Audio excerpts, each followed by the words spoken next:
Hello and welcome to the Room of Truth. I am Queen Doro, and today I'm going to be telling you of another ghost story, another true experience. On this occasion, it involved planes, trains and automobiles.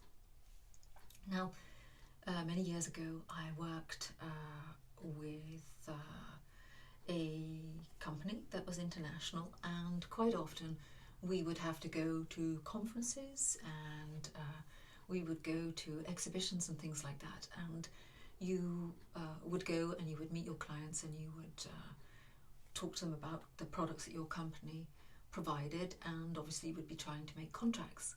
Now, after several years of doing this and doing the exhibition and conference circuit, I had met people from all over the world.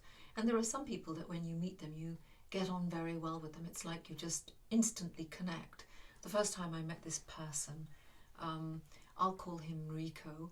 That's not his real name, but the first time I met Rico, it was like meeting someone that you had known all your life. And we shook hands and we were instantly connected. And he said to me, "Oh my God, I found you. I finally found you." And I thought, well, this is an odd thing to say to someone that you've just met. And he said, "I just don't know why, but I just feel like I should say this to you." And I thought, okay, whatever. Nice person. We got on very well and we worked together for many years. Him in one country, me in another, only meeting up at exhibitions. And when we got there, we were always so busy, and we kept saying to each other, you know, one day when we get together, we will go out to dinner and we will have a glass of Margot. That's my favourite wine. And I'm like, okay, that sounds great. Great, whatever.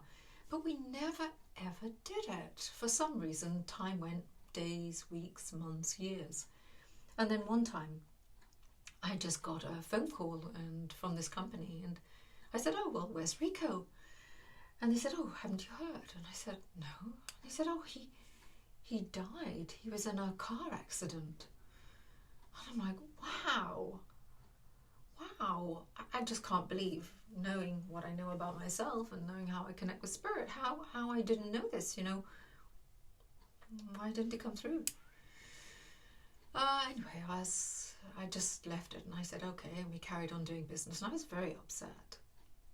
And but you see, the thing with being a medium is you can't make people come to see you. You can't sort of like phone up and say, "Oh, I want to speak to my grandmother," and you pick up the phone and you dial her number or she suddenly visits. It doesn't work like that. They have to have the energy and the will to come and see you. And obviously I was like thinking, oh, well, maybe we weren't that connected, but it's one of those things. We did work together, we just got on well together, and that was it. Never thought anything more of it. About a year later, it was before the 1-year anniversary of this person's passing, I hadn't heard anything from him, and I'd more or less popped him to the back of my mind. I was building a new relationship with a person that was doing this person's job. Then all of a sudden, out of the blue, he started coming through for me, and he was nagging me, and he's like, "Hey." He had a nickname for me as well, and this is not my name, but this was the nickname that he called me, and he said, "Sigourney." And I'm like, yeah, oh, there's only one person in my entire life that's ever called me this. It was his silly nickname for me. And I'm like, yeah, what? Wow. And he said, I need you to do something for me. And I said, "Oh, what?" He said, "I need you to go and speak to my wife.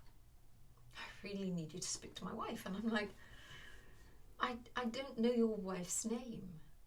And this person lived in a country where the wives, when they marry, they don't take the husband's surname. So it wasn't like I could go through my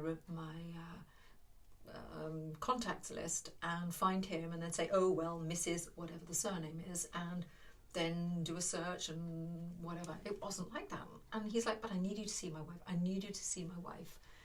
And I'm like, well, I can't help you. I'm really sorry. You know, this isn't how it works. I don't know her name. I don't know where she lives. I don't have an address. I don't have any details. You're just asking too much of me. He said, but I need you to pass on a message and it's life or death. And I'm like, oh. I said, well, look, you're going to have to make things happen your side.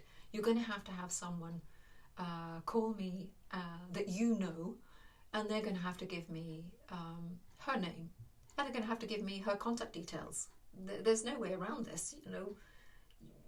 You're going to have to work your side. You can't just come and call me and be here and say, I need you to do this. If you're asking me to get on a plane to go somewhere, I don't know where I'm going. So literally a couple of hours later, my office phone rings and I'm like, oh, hello. And he says, oh, hi,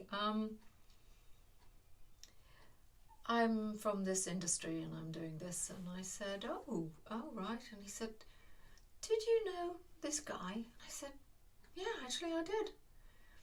He said, it's coming up to a year and I miss him.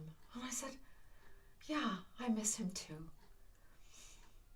I said, you know, I'd love to contact this guy's wife. I'd love to talk to her, but I don't know her name. I don't know anything about her. And he said, oh, her name is such and such. And I said, oh, right, okay. I said, well, look, when you speak to her, could you kindly pass on my sincere condolences? I was unable to do so last year. And just say I was thinking of her. And he said, sure. I didn't expect him to do that. I didn't expect anything. And this guy is constantly saying, look, you have to call her. You've got a name now, you know, get on a plane, book a flight. So I won't do that. I won't just book a flight somewhere for willy-nilly. So anyway, I get a call another couple of hours later and it's her. And she says, I got your number off someone. He passed on your sincere condolences. And I said, oh, wow, this is amazing. You know, again, I'm getting goose pimples. So this is amazing. I would like to pass on my condolences, as you do.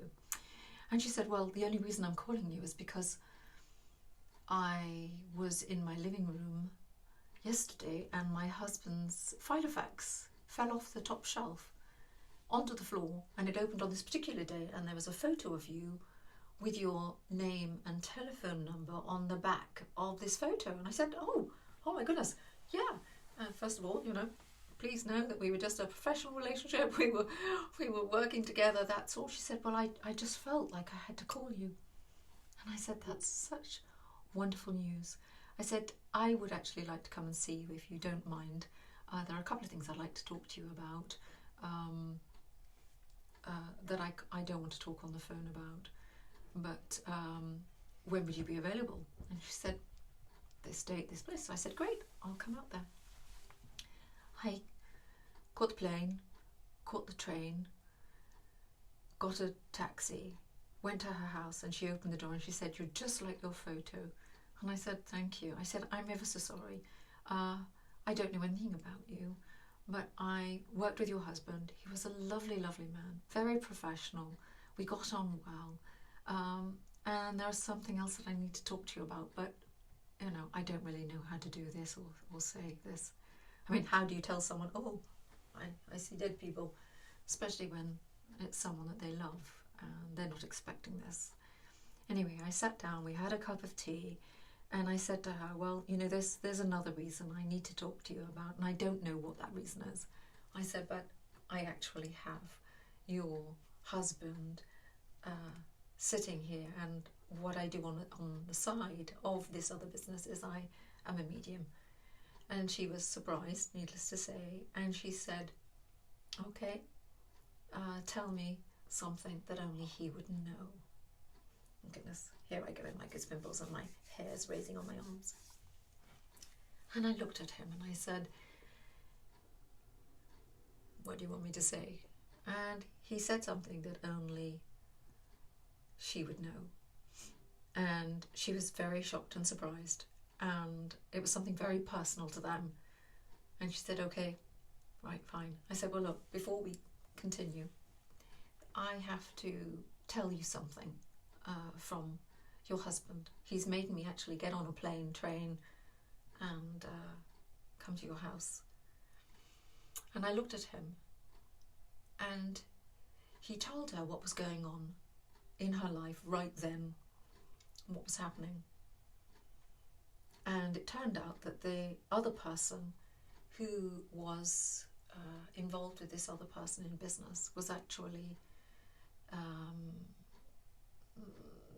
don't know how to say this in a legally safe way, he was not being fair with regard to the business that they had both owned together.